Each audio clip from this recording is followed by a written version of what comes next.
was just trying to, for either one of you, just trying to get an idea of what you liked about Trey and how you see him fitting, and maybe his readiness to play in the NFL if you guys need him to this year. And Brad, I'll have a second question as well. All right. You want me to take this? Well, you can go ahead, Pat. Sure. Okay. Go ahead, Pat. No, I'll ask Tim my second question. That's okay. First of all, Trey is a rare person. Just when you're talking about a human being, he is a special kid. He was the top lineman coming out of high school, out of university school in Jackson, which is between Memphis and Nashville. And he chose to go up to Tennessee because his sister, Ashley, was up there. Well, Trey lost his mom when he was in high school, and he's really close with his sister, and it was a great fit, and he was their guy. And he, I know their record might not show, but the young man lived up to his expectations. He's been a starter for 40 plus games. He's an outstanding leader. He's a great student. I mean, this guy is very mature and will fit into our building extremely well. Now, right. Talent-wise, I think he's super talented. He had like some medical issues that he dealt with through his time at Tennessee, but I'm just telling you this right now, this guy here is really good football player. Yeah. Okay. And Tim, do you feel like the blood clot issues that he's had in the past are the reasons that he was still available in the 6th round? And health issues aside, what kind of grade did you have on him? Yeah, well, as far as why he was still on the board, I'll leave that to the other teams. But we had the most confidence in Rick Burkhalter and Dr. Mike Monaco. They did a lot of research, a lot of work, did all the due diligence in searching out everything from his medical history standpoint. And we feel really comfortable and confident that we're getting a good young man, not only, as Pat said, but a good young football player that's going to come in our building and to help us to elevate the level of competition. And as far as we rate him really high, like Pat spoke, he's a highly accomplished young man, has done almost everything you could possibly do in the SEC, which is a highly competitive division. So we're excited. I can't speak to any other teams why they didn't pick him, but we're glad we got him in our building, and we're looking forward to growing with him. Let's go next to Matt Derrick. Go ahead, Matt. Yeah, hey, this question is probably more for Pat. Just curious, I mean, as far as getting to know Trey and seeing how he dealt with the adversity of the medical issues and missing part of a season, how do you kind of see that manifest himself in his character, and how does that character, you think, reflect in his game on the field? Well, first of all, like I said, he started over 40 games. So, that says a lot about his dedication to being, a member of that program. And he wanted to be such a big part of a turnaround, at Tennessee. He is a guy that when we get him every single day, he's going to hit the field and try to get better. He's going to do whatever he has to do. Like, even when he was going through some of the medical stuff, he was still going through some of the practices. Whether he could participate or not, he would be out there in gear and going through stuff that allowed him to be prepared for games on Saturday. That says a lot. I mean, it's so easy to get, disenchanted in today's society. So many kids, they get down and they get depressed, and not this kid just kept working.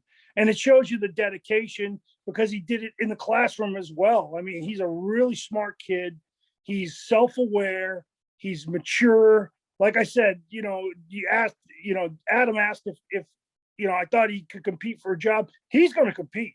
This kid's going to find a way to play and find a way to get on the field and participate and be a part of the success story. So, like I said, I love the kid personally. I think that this kid is going to make our football team a better football team.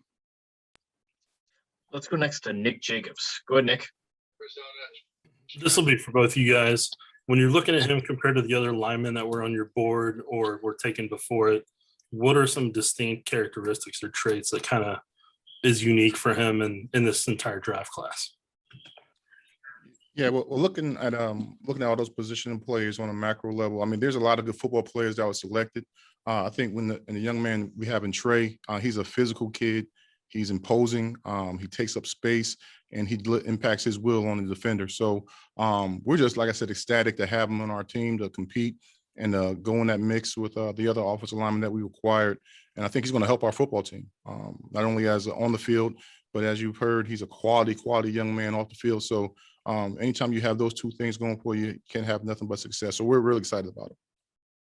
And he's a massive dude now. He's 6'5.5", and he's 321, and he ran well at his pro day. And then this is another great thing that not many people mention. This kid he started at multiple positions at Tennessee. He was a left guard the majority of his career, but he started a bunch of games at left tackle. He played a couple games at right guard and right tackle. So this guy here, it shows you his football intelligence that he's played multiple positions. So wherever we decide, we're going to put him, I'm sure he's going to apply his tools to that spot. Let's go next to Herbie Teope. Go ahead, Herbie. Yeah, good afternoon. This question's for both of y'all. Obviously, you graded him high, and you're excited to have him. And I'm curious, what was the reaction in the draft room and even the phone calls with the scouting department when you started realizing that a player of his caliber was starting to slide down the board and you actually had a chance to get him? Yeah, as you go through the draft, there's a ton of opportunities for players that you want to acquire. In Trey's case, just seeing how the board was playing itself out, we thought we may have an opportunity. It could have been earlier, but as the things started to wind down and we started to get some picks for players, we just really got excited and got honed in on trying to get him in the building. I know Brett, Coach Reed, and Coach Heck, they're really excited for the possibility. But when it came down to the last few picks, you kind of hold your breath and hope that a team doesn't jump you or take that player. But once we knew we had him, we were excited. It was high fives throughout the room. And again, like you said, when you add a quality young man, a quality football player, you can't help but be excited. Tim said it perfectly. All right, we'll go to Sam McDowell with the last question. Go ahead, Sam. Hey, Tim, the couple of linemen that you picked up in this draft are both, and I realize all offensive linemen are big, but even 4 offensive linemen, especially in the interior, are particularly big guys. Is that just a bonus attribute for guys that you already liked, or was that a driving force for why you like these 2 guys?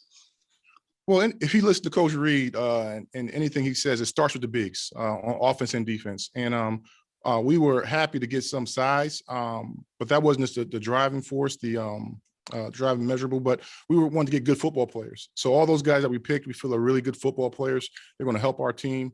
The size, they're big, they're strong, they're athletic. So those are things are pluses.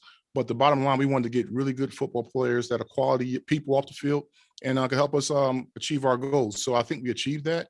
And we're looking forward to getting those guys here and just putting them to work and head towards our goal. Thanks, Tim. Appreciate it. Thank you. Tim, Pat, we appreciate you guys. Thanks for taking the time today. Thank You got it. Thanks, guys.